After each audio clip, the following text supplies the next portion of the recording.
வணக்கம்.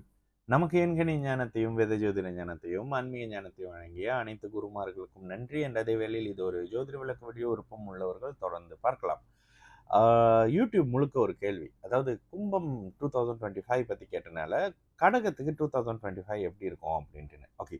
முதல் விஷயம் 2025 மார்ச் மாதத்துக்கு பிறகு அஷ்டம சனி முழுமையா விலகிருங்க. ஆனா 8ஆம் இடத்துக்கு திரும்ப ராகு வருவாரு. ஓகே. இதுல என்ன விஷயம்னா, சனி 100 விழுக்காடு அழுத்தங்களை கொடுக்கிறார் அப்படின்னா, ராகு ஒரு 70, 60 விழுக்காடு அழுத்தங்கள கொடுப்பாரு. ஆனா ஓரளவுக்கு கண்ட்ரோலா தான் இருக்கும். சரி, அப்ப அந்த இவரு ராகு என்ன செய்வார்? 8ஆம் இடத்து ராகு. 8ஆம் இடத்துல வரக்கூடிய ராகு உங்களுக்கு குடும்பம் சம்பந்தப்படுற விஷயத்துல ஒரு சின்ன சலசலப்பு, கணவன் மனைவி விஷயத்துல ஒரு சின்ன ஒரு நெருடலை தொடர வைப்பார். இன்னொன்னு, 8ஆம் இடத்து ராகு உங்களுக்கு பேராசையை தூண்டுவார். இந்த விஷயமும் இருக்கும். பெருசா எதுலயாவது இன்வெஸ்ட் பண்றேன். இப்ப பாக்குறீங்கல்ல, ஒரு புக் வந்து பாக்குற சைட்லாம் ரொம்ப அப்படியே இதா இருக்கு. இப்ப அடுத்தடுத்து சிம்மராசி, கன்னிராசிக்காரங்கலாம் அந்த புக்க படிச்சுட்டு தான் இன்வெஸ்ட் பண்ணி லாஸ் ஆகுற சில அமைப்பு அப்படின்ற மாரி வரும். அந்த மாதிரி ஏதோ ஒண்ணு உங்களுக்கு வராத ஒரு விஷயத்தை பின்பற்றி ஓடிட்டு வந்துகிட்டு இருக்கிற மாதிரியும், எனர்ஜியும் பணத்தையும் வேஸ்ட் பண்ற மாதிரி இருக்கும் 8ஆம் இடத்து ராகு. இதுல 8ஆம் இடத்து ராகு சில இடங்கள்ல நோய் மாதிரியான சில அமைப்புகளை ஏற்படுத்துவாரு. இடம் மாற்றத்தை ஏற்படுத்துவார். இடம் மாற்றம் 8ஆம் இடத்து ராகு கொடுப்பாரு. ஓகேங்களா? 8ல் ராகு இருக்கிறது நல்லது இல்லைங்க. ஆனா சனி இதெல்லாம் கோச்சாரத்துல. கோச்சாரத்துல சனி 8ஆம் இடத்துல இருக்கக்கூடிய அந்த பிரஷரை விட ஆ ராகுவின் அழுத்தங்கள் ஒரு அளவுக்கு கண்ட்ரோல் பண்ற மாதிரி தான் இருக்கும். பெருசா ஃபீல் பண்ணிக்காது. ஏன்னா அடுத்தடுத்த அமைப்புகள்ல 8ஆம் இடத்து இருள் கிரகங்கள் தான் கடுமையான பலன்கள தரும்னு சொல்றோமா? மிக முக்கியமா சனி வந்து 9ஆம் இடத்துக்கு போயிருவாரு. ஸோ அதற்கு பிறகு உங்களுக்கு அந்த 8ஆம் இடத்து குடும்பம், வருமானம், அதிர்ஷ்டம், குழந்தை, கணவன் மனைவி உறவு இதுல பிரச்சனைகள் வந்து மிகப்பெரிய அளவுக்கு உணர்ற அளவுக்கு அப்படியே குறைஞ்சிரும். ஆனா 8ஆம் இடத்து ராகு உங்களை இன்வெஸ்ட்மென்ட் எதுக்காவது தூண்டுவாரு.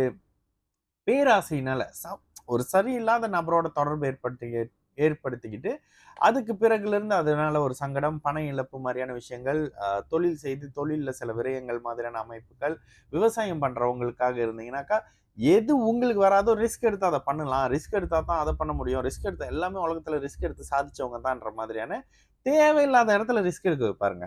இதுதான் அடுத்த வருஷத்துல 2025 அந்த ராகு கேது பெயர்ச்சிக்கு பிறகு நடக்கக்கூடிய சில அமைப்புகள். அதனால இன்னமும் நிதானம் தேவையா? என்னங்க முடிஞ்சா எல்லாம் முடிஞ்சிடும்னு சொன்னீங்களே! அஷ்டம சனி தான் கொடுமைய பண்ணும். ஆனா 8ஆம் இடத்து ராகு வந்து சின்ன சின்ன அப்படியே ஒரு மாரியா எனக்கு அதுக்கு வேர்ட் தெரியலங்க. அந்த மாரி உங்கள அப்படியே கலக்கத்துல வச்சிருப்பாரு. பெருசா கைய மீறி எதுவும் நடக்கலன்னா கூட ஒரு பயம், பதட்டம் இருக்கும். சின்ன சின்ன 8ஆம் இடத்து கெடுதல்கள், சின்ன சின்ன விபத்து, சின்ன சின்ன நோய குடுக்கறது, சின்ன சின்ன சலசலப்பை குடும்பத்துல வர வச்சு இல்லாம ஆக்குறது, இந்த மாதிரியான அமைப்புகளை அந்த 8ஆம் இடத்து ராகு செய்வாருங்க. இதற்கு அடுத்த நிலையாக உங்களுக்கு 12ஆம் இடத்துல குரு வந்துருவாரு.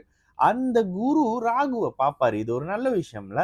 அப்ப என்ன இருக்கும்? 8, 12ஆம் அமைப்புல வெளிநாடு, வெளி மாநில அமைப்புகள் ரொம்ப நல்லா இருக்குங்க. உண்மையாகவே 8, 12 அமைப்புகள் உங்களுக்கு மிகப்பெரிய அளவுல சுப அமைப்புல கை கொடுக்கும். குரு ராகுவ பார்த்துட்டாலே அந்த கெடு பலன்கள் அமைஞ்சிரும்.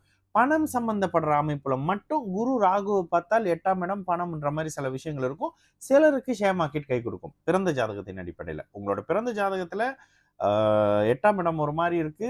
எல்லாமே நல்லா இருக்கு. 8ஆம் அதிபதி தசை நடக்குது. சுபத்தன்மையாக இருக்கு. லக்னம், லக்னாதிபதி நல்லா இருக்குன்ற பட்சத்துல, உங்களுக்கு பணம், பொருளாதாரத்துல இந்த ஜாக்பாட் மாதிரி அதிர்ஷ்டம் சம்பந்தப்படுற விஷயம் மாதிரி, மறைமுகமான 8ஆம் இடத்த அதிர்ஷ்டம் உங்களுக்கு செயல்படக்கூடிய சில அமைப்புகளும் இருக்கும். ஓகேங்களா? இதெல்லாம் ஒருத்தருடைய தனி அமைப்பு, தனிநபர் ஜாதகத்துல இருக்கக்கூடிய விஷயங்கள். இதுல அஷ்டம சனி உங்களுக்கு விலகுறதே மிகப்பெரிய நல்ல மேன்மைங்க.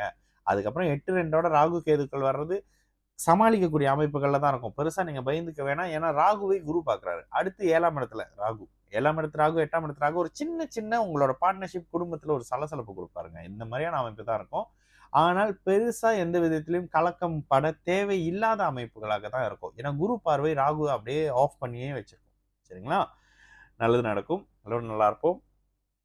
வணக்கம்.